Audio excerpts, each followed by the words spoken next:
ภา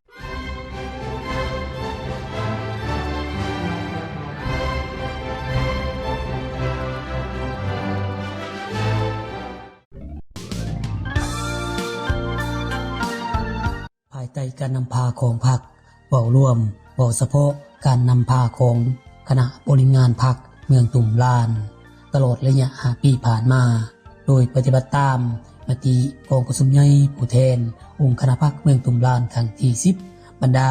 คณะพรรคแต่ละขันคะแนนการได้นำเอามติไปจัดตั้งพันขยายและจัดตั้งปฏิบัติอย่างแข็งแรงโดยความรับผิดชอบสูงจึงเฮ็ดให้ทั่วเมืองตุ่มลานสามารถญาได้ผลสำเร็จในหลายด้านการเมืองในระยะ5 ปีผ่านมาระบบการเมืองได้รับการปรับปรุงอย่างหนักแน่นเข้มแข็งเป็นระบบและต่อเนื่องคณะพรรคทุกขันได้รับการเสื่อมซึมแนวทางมติคำสั่งอย่างลึกซึ้งมีผู้เข้าร่วมทั้งหมด 39,684 เทื่อคนเฮ็ดให้แนวคิดของพนักงานสมาชิกพรรคเห็นดีเอกภาพมีความหนักแน่นตื่นตัวปฏิบัติตามแนวทางของพรรคอย่างตั้งหน้า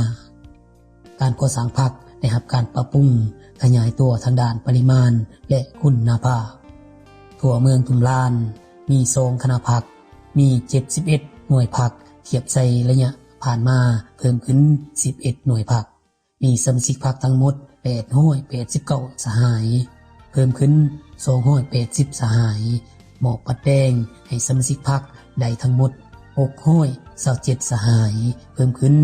190สหายการก่อสร้างบำรุงยกระดับทฤษฎีให้พนักงานสมาชิกพรรคได้36สหายปฏิบัติย่องย่อรัฐกรได้ 1,808 คน130คุ้มครองปวดกาแก้ไขคำห้องคำเสนอได้30เรื่องแก้ไขได้9เรื่องลงวินัยพนักงานรัฐกรที่ผิดระเบียบวินัยมี3คนมูลค่า80ล้านกีบสุขยู่ดำเนินชีวิตการเมืองเป็นปกติการประเมินหน่วยพรรคโปร่งใสเข้มแข็งนักแน่นบรรลุ79ส่วนห้อยพร้อมนั้นก็ได้ลงสุขยู่ติดตามกวดกาบรรดานักธุรกิจโครงการลงทุนภายในอย่างแข็งแรงด้านเวียกงานป้องกันชาติป้องกันความสงบก็ได้รับการจัดตั้งปฏิบัติอย่างแข็งแรงและมีความเติบใหญ่เข้มแข็งประกอบมี5กองห้อย15หมวด32หมู่กำลังกองร้อน3ห้อย20นายกำลังปกส5กองห้อย10หมวด18หมู่ปกสบ้าน2ห้อย67นายในระยะผ่านมา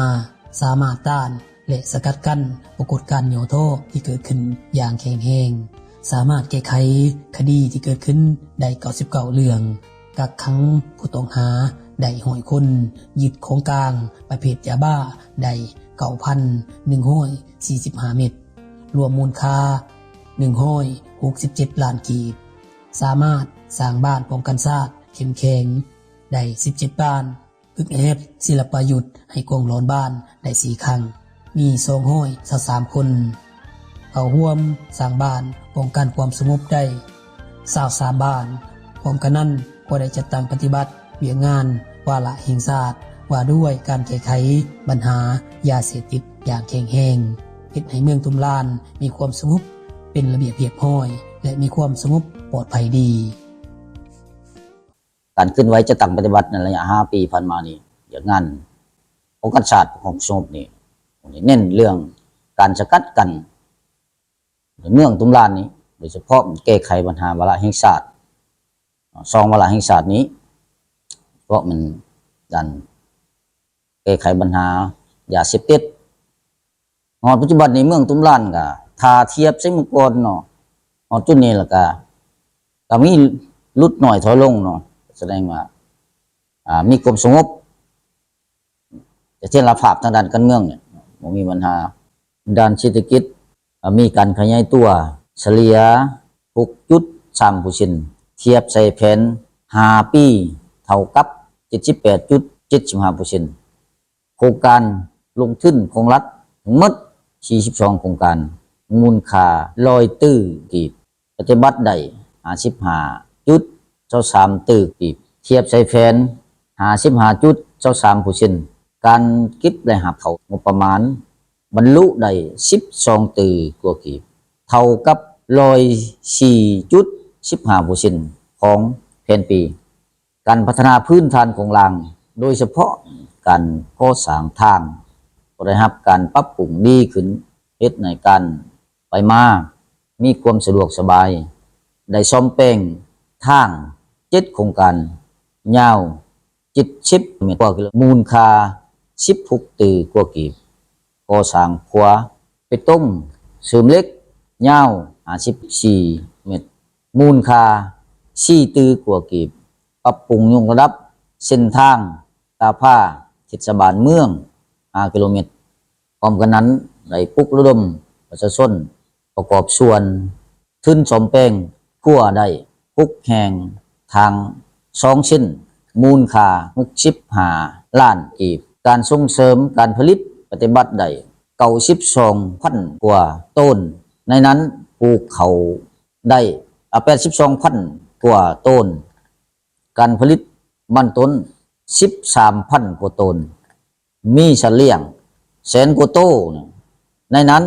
ประเภทควาย8,000 กว่าโตประเภทงัว9,000 กว่าโตแบะ7,000 กว่าโตหมู16,000 กว่าโตและสัตว์ปีก62,000 กว่าโต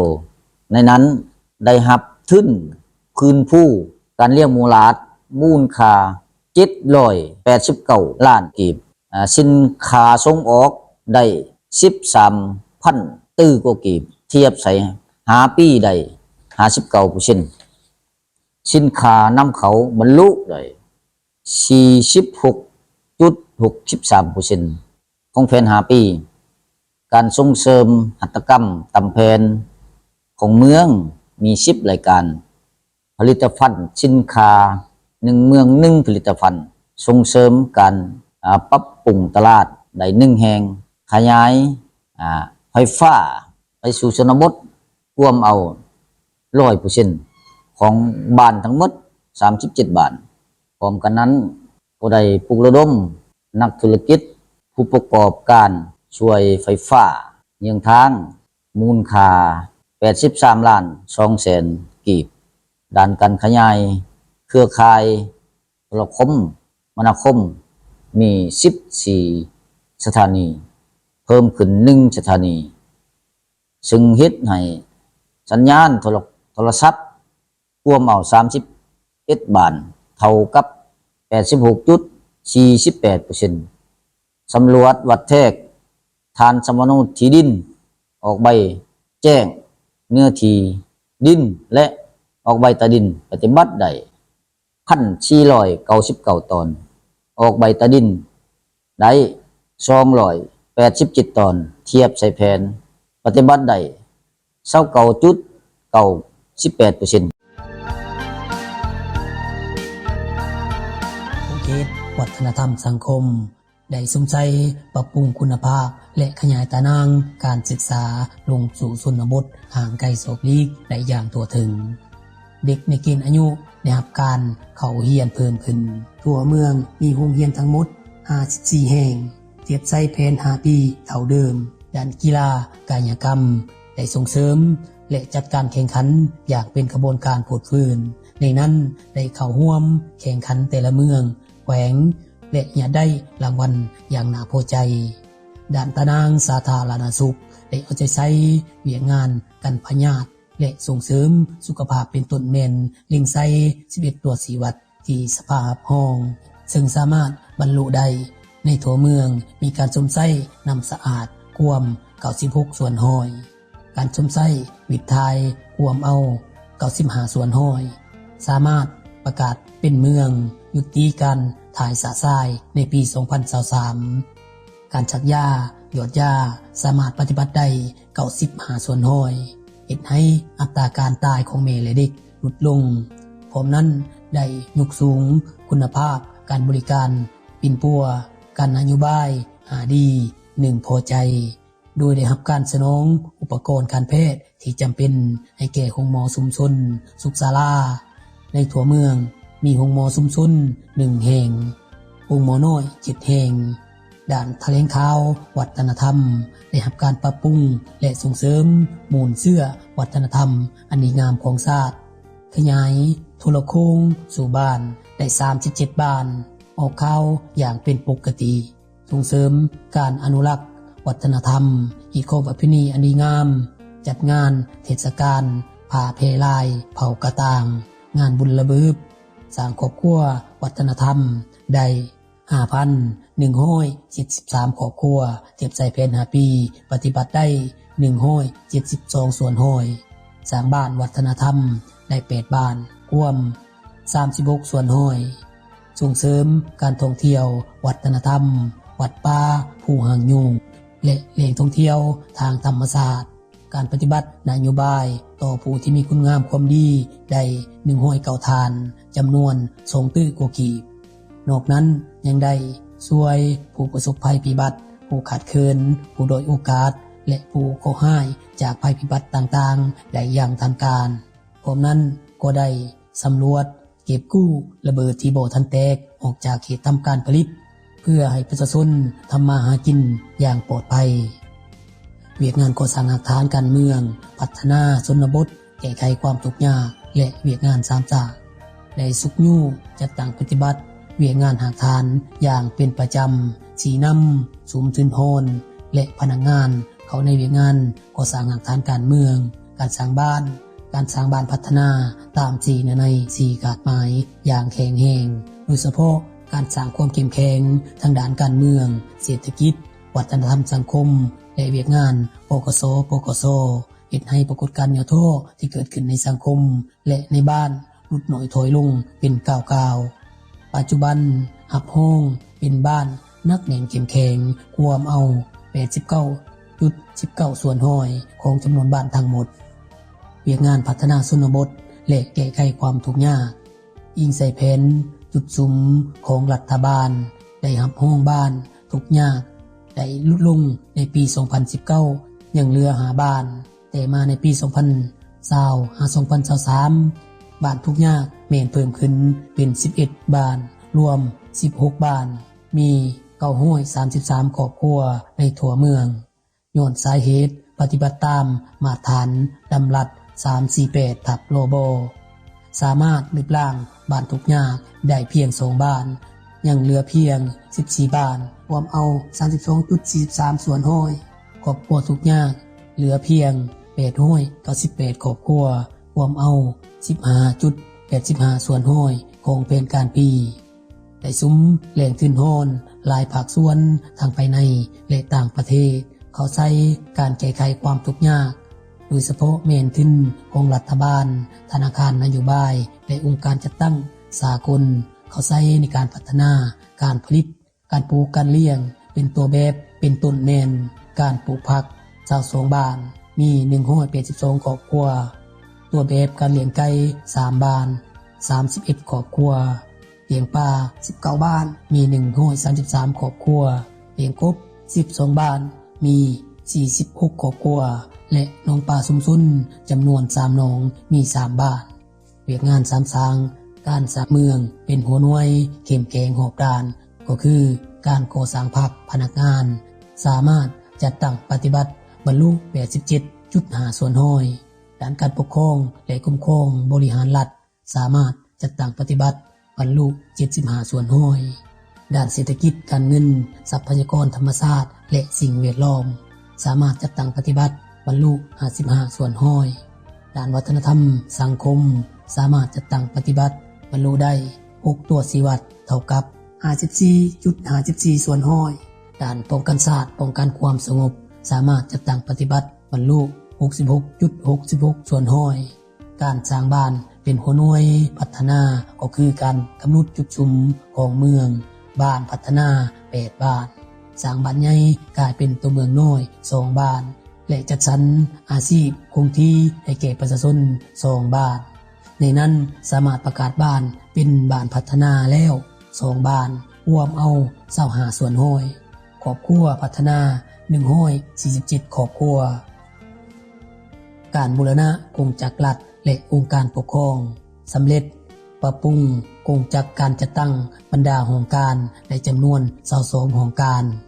สับซ้อนปนประจำการของพนักงานนำพาคุ้มครองอย่างถูกต้องปฏิบัติการเลื่อนชั้นเลื่อนขั้นจำนวน414คนยิง326คนสำเร็จกองประชุมเลือกตั้งในบ้านได้ 100% แก้ไขเขตเชื่อมต่อระหว่างบ้านต่อบ้านเมืองต่อเมืองเมืองต่างแขวงได้ 100% ลงโฆษณาศึกษาอบรมเผยแพร่มติคำสั่งรัฐธรรมนูญกฎหมายและผลสำเร็จของกองประชุมสภาแห่งชาติแขวงและลงพบปะเยี่ยมยามประชาชนอย่างต่อเนื่องเวียกยุติธรรม